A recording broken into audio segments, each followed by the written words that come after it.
دیگه از حرامای که در این اشعار است برادرای محترم که این خواندنا و موسیقی های امروزی رو حرام میکنن، دعوت است. دعوت است به طرف زنا، دعوت است به طرف همجنسگرایی.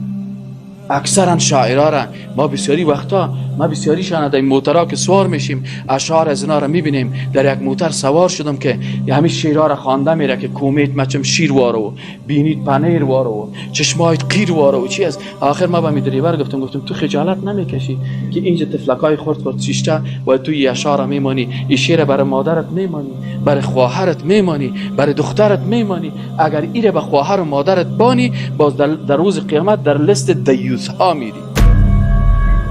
و رسول الله سمیه که 3 کس است که در جنت داخل نمیشه. یکی از کسایی که در جنت داخل نمیشه کلمه دیوس است، در لفظ حدیث آمده. پرسان کرد که رسول الله سم دیوس کی است؟ گفت کسی است که هیچ پروا نمیکنه که در خانه از کی داخل میشه.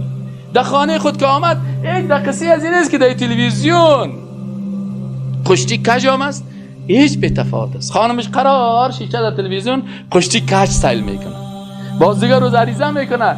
در طب عدلی یک نفر عریضه کرده بود، میگه گفتم چه قسم عریضه کرده بود دکتر صاحب؟ میگه آوردن یک کسی عریضه کرده که صاحب ما اصل مردا رو در قشتی کج دیدم، این شوهر ما کسی خو بیخی بودنه وارست، هیچ چیز نه اندام داره نه بدن داره، اینه شوی.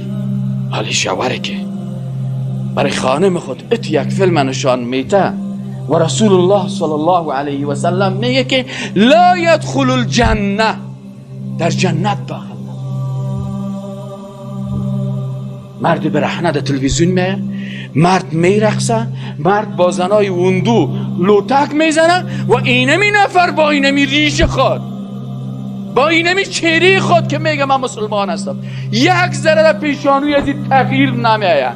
پرسان کردن که ای رسول الله صلی الله علیه و سلم دیوس کی است؟ گفت کسی که در کسی از این نیست که در بالای خانم از کی داخل شد. خانمش کتی کی دست میده، کتی کی میشینه، ای بیادر خانده خانم ماست، ای خوار خانده خانم ماست، ای بچه خانده خانم ماست. در اسلام نیسته. حتی شخص رسول الله صلی الله علیه و سلم در عصر جاهلیت بچه خواندگی بود. یک نفر یک کس میگه که تو بچه ما هستی، بازی حتی میراث میبود. زید ابن حارثه رضی الله عنه ایره رسول الله صلی الله علیه و سلم ام المؤمنین خدیجه کبرا رضی الله عنها این غلامه که گرفت برای رسول الله صلی الله علیه و سلم تحفه داد. ایره رسول الله صلی الله علیه و سلم برش بسیار محبت میکرد. ایره مردم میگفتن که زید ابن محمد صلی الله علیه و سلم. آیت قرآن آمد ادعوهم لآبائهم، ای مردم پسرای هر کس به نام پدرایشان صدا کنین، هو اقسط عند الله، او بسیار عادلانه هست به نزد الله. بعد از نزول آیت قرآن کلگی نام از او چی میگفتن؟ زید ابن حارثه. حال در احادیث هم که بخواین در سیرت هم بخارین چی میگن؟ زید ابن حارثه رضی الله عنه. حال بسیاری کسا را ببینید در خانهشان، باور بکنید ما به چشم خود دیدیم، این مرد چاق کته برودی چی میکنه اینجا؟ این چی تان میشه؟ این صاحب بچه در خانده بچه ایم است، از تو رو چیت میشه؟ شوی خواندگیم. دیگه مانایش از این میده دیگه، از بچه را بچه بیادر خواندهش است، از این خانم شوی خواندگیش و شویش هم قرار اونجا ساد است که نام خدا اینه خانم یک شوی خواندگی دیگه داره و بسیار آزاد میگرده، آزاد میگرده. لا يدخل الجنه. بناهن کسایی که این موسیقی ها را کدام عالم ایره میگه؟ هیچ عالم ایره نمیگه، سر علمای اسلام تومت میگه.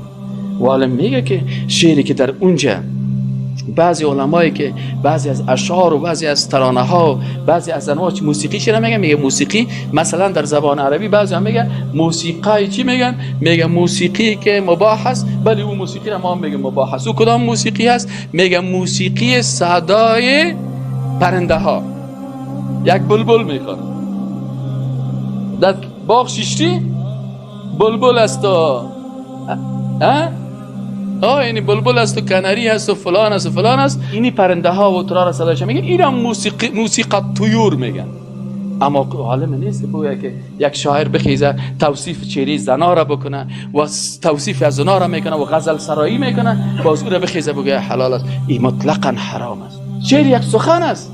خوب سخن خوب است و زشت سخن زشت است. آیا کدام عالمی هست که برای تو بگه که تو بخی یک مقاله درباره صفات زیبایی یک خانم بیان بکن و بازی را بگه حلال است؟ نه خیر. چی را در شعر بخونه، چی در کلام عادی بخونه. و دیگه اکثرا این خواندنای که حال فعلا در افغانستان است، امی قسم موسیقی هست نیست، کلش این امی قسم موسیقی.